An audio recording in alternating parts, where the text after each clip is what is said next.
Et c'est donc parti les amis pour notre recette de pain burger. On commence d'abord par peser le lait avec notre levure et ensuite dans notre bol de KitchenAid directement la farine, le sel et le sucre. Une fois tout ça pesé, on enclenche ça sur notre bol de KitchenAid avec bien sûr le petit crochet qui va nous aider à pétrir les pâtes.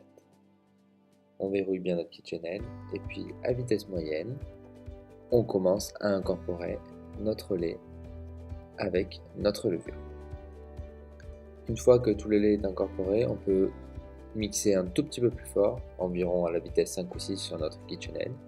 Et une fois que notre pâte est bien homogène, on peut commencer à incorporer notre beurre pommade. Le beurre pommade, c'est tout simplement un beurre qui est à température ambiante et qui est donc de consistance assez soft.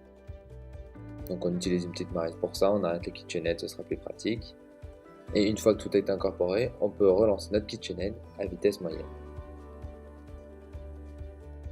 On laisse pétrir quelques minutes à vitesse moyenne, puis on va accélérer pendant 7 à 8 minutes environ jusqu'à ce que la pâte se décolle du KitchenAid. Une fois que la pâte se décolle, on peut le retirer. Et là, vous voyez, je vous montre voilà, la texture de la pâte. Ça doit être une pâte assez élastique, assez rigide au final. Vous voyez, elle est très résistante. Ne vous inquiétez pas, c'est normal. Donc voilà, je vous montrerai juste la consistance pour que vous ayez un petit aperçu chez vous. Une fois ça fait, on peut nettoyer un peu les bords et puis coller avec du film plastique directement en contact, et puis on va laisser pousser notre pâte 30 minutes à l'extérieur et environ 3-4 heures au frigo. C'est une pâte qui prend du temps, donc n'ayez pas peur de la laisser se reposer. Une fois ce temps passé, vous voyez, on prend la pâte et puis on la travaille un petit peu avec les mains. Donc on va continuer à la pétrir pour lui donner un peu plus de corps, pour qu'elle soit un peu plus ferme. Donc une fois ça fait, on n'est pas peur, hein, on met un peu de farine, on travaille bien avec les mains. Et une fois ça fait, on va pouvoir donc commencer à détailler nos burgers. Donc nous on a opté pour un burger de taille moyenne, environ 100 grammes, mais vous pouvez tout à fait les faire plus gros ou plus petits, suivant ce que vous voulez. Un burger de 100 grammes c'est une taille classique, hein. On s'en tire très bien pour un repas, c'est très correct. Une fois tous les burgers pesés, on va les prendre, on va mettre un peu de farine dessus, et puis on va venir les travailler sur notre poste de travail. On va les aplatir avec la paume de la main, et on va joindre tous les côtés pour pouvoir former une boule.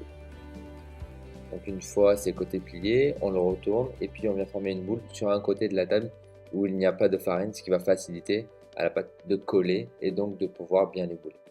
Une fois tous nos burgers faits, on va les laisser pousser environ 1h30 à température ambiante. Et une fois qu'ils auront doublé 1,5 fois de volume, on va dire, on va pouvoir mettre la dorure, qui est un mélange d'œuf et de crème. Et après, on va pouvoir y ajouter ce qu'on a envie, des céréales, à votre guise. Le four est à 330 degrés Fahrenheit, 160 degrés Celsius. Après une bonne vingtaine de minutes de cuisson et une belle coloration, nos pains burgers sont prêts à être sortis.